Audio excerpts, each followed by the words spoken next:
दिल्ली विधानसभा निवडणुकीबाबत Zee मीडियाच्या झिनियानं exit poll दिलेला आहे। यात भाजपला 70 पैकी 30 ते 36 जागा मिळण्याचा अंदाज झिनियानं वर्तवलेला आहे, तर आम आदमी पार्टीला 33 ते 38 जागा जिंकण्याचं भाकीत झिनियानं वर्तवलेलं आहे।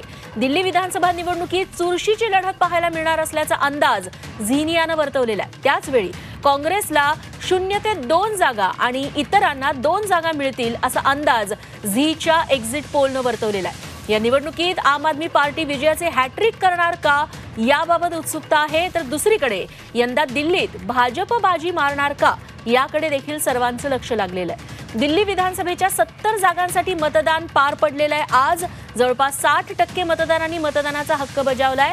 निवडणुकीच्या रिंगणात उतरलेल्या उमेदवारांचं भवितव्य आता ईव्हीएम मध्ये बंद झालंय। त्यांचा फैसला शनिवारी 8 तारखेला मतमोजणीच्या दिवशी म्हणजेच निकालाच्या दिवशी होणार आहे।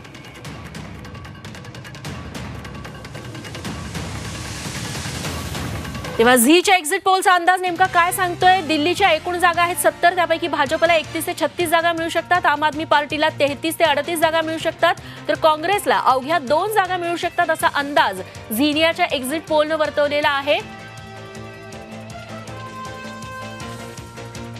तेव्हा सत्ता कुणाचीही येऊ शकते, अंदाज संमिश्र असा दाखवतोय। तेव्हा आप पुन्हा एकदा सत्तेत येणार की भाजप अनेक दशकांनंतर दिल्ली काबीज करणार हे बघणं महत्त्वाचं ठरेल।